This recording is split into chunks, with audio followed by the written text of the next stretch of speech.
আপনারা সবাই অবগত আছেন বাংলাদেশের টেলিভিশন চ্যানেলে অন্যতম একটি জনপ্রিয় এবং আলোচিত টিভি সিরিয়াল, সেটা হচ্ছে ব্যাচেলর পয়েন্ট।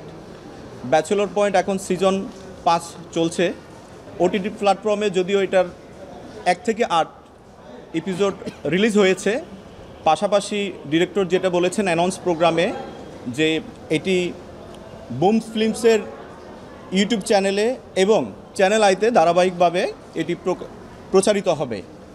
কিন্তু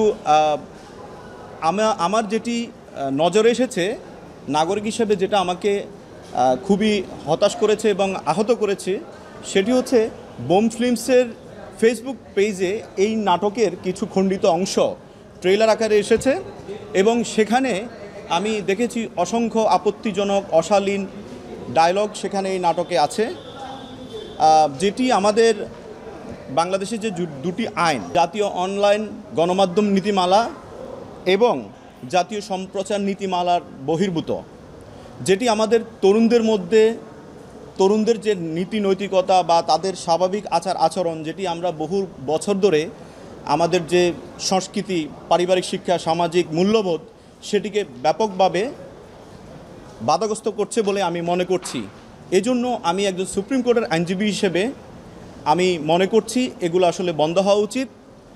এবং যেহেতু বাংলাদেশের নাটক শিল্প খুবই প্রসিদ্ধ, পরিবারের সবাই মিলে দেখার মতো বিনোদনের একটি মাধ্যম বলা যায়। পরিবারের সবাইকে নিয়ে আমরা দেখি। আমরা এর আগে আমাদের প্রথিতযশা যে নাট্যকাররা আছেন, হুমায়ুন আহমেদ, আবদুল্লাহ আল মামুন থেকে শুরু করেন, তাদের নাটকগুলো আমরা পরিবার নিয়ে দেখতে পারতাম। কিন্তু আমাদের এই নাটকগুলো আমরা দেখতে পারি না, কারণ অশালীন ডায়লগ নিয়ে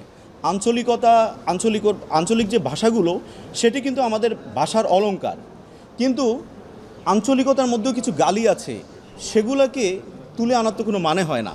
সেগুলো অভিনেতারা, আমি বিশেষ করে যেটি বলবো যে মারজুক রাসেলের মুখ দিয়ে নোয়াখালীর কিছু শব্দ উচ্চারিত হয়, যেগুলো খুবই আপত্তিকর এবং এগুলো গালি, এতে কোনো বিফও ইউজ করা হয় না, সরাসরি এগুলো প্রচারিত হচ্ছে, যেটি আমি মনে করি এটা কোমলমতি শিশুদের, যেহেতু এখন ইউটিউব, ফেসবুকে সবাই ঢুকে, সবাই সেখানে প্রবেশ করে এবং কন্টেন্টগুলো দেখে। আরেকটি কথা, বিশেষ করে 14ই জুন 2025 কাজল আরিফিন অমি একটি সাক্ষাৎকার দিয়েছিলেন, বাংলাদেশের একটি জনপ্রিয় জাতীয় দৈনিকে একটি সাক্ষাৎকার দিয়েছেন। সেখানে তিনি বলেছেন, ব্যাচেলর পয়েন্ট আমি আগে বানাতাম বিশ্ববিদ্যালয়ের ছাত্রছাত্রীদের জন্য, কিন্তু বর্তমানে ব্যাচেলর পয়েন্ট আমি বানাই সবার জন্য, বাচ্চা থেকে মুরব্বি সবাই ব্যাচেলর পয়েন্ট দেখেন। আমি কোট আনকোট আমি ওনার সাক্ষাৎকারে এই কথাটা বলছি। তো উনি যদি এই কথাটা বলে থাকেন, তাহলে আপনারা দেখবেন ব্যাচেলর পয়েন্টের যে ডায়লগগুলো, সংলাপগুলো, এগুলো কি বাচ্চাদের জন্য উপযোগী? ব্যাচেলর তো আমরাও ছিলাম, আমরাও মেসেজ ছিলাম, আমরা কি এই শব্দগুলো ইউজ করতাম? নারীদের প্রতি অবজ্ঞাসুলভ শব্দ ইউজ করা হয় এবং ব্যাচেলরদের মধ্যে বিশেষ করে এমন শব্দ উচ্চারিত হয় মাদকের ব্যাপারে, যেটি বাচ্চাদেরকে মাদকের প্রতি আগ্রহ বাড়াবে। সুতরাং আমি আমার দায়িত্ববোধ থেকে, এবং যেহেতু এই সংলাপগুলো অশালীন শব্দগুলোর কারণে এই জাতীয় অনলাইন গণমাধ্যম নীতিমালা 2017 এবং জাতীয় অনলাইন গণমাধ্যম নীতিমালা 2014 3, 4 ও 6 নং অনুচ্ছেদ সরাসরি এখানে চলে আসে, এটাকে লঙ্ঘন করা হচ্ছে। অর্থাৎ বিনোদন হতে হবে সুস্থ ধারার, আমাদের যে সামাজিক মূল্যবোধ সেগুলোকে। আমি এই আইনি নোটিশের মাধ্যমে আমি ওনাদেরকে যেটা বলতে চাচ্ছি, সেটি হচ্ছে কাজল আরিফিন অমি এবং আমি আরও অভিনেতা মারজুক রাসেল, সাইদুর রহমান পাবেল, জিয়াউল হক পলাশ, শিমুল শর্মা, আমি ওনাদেরও লিগ্যাল নোটিশ দিয়েছি।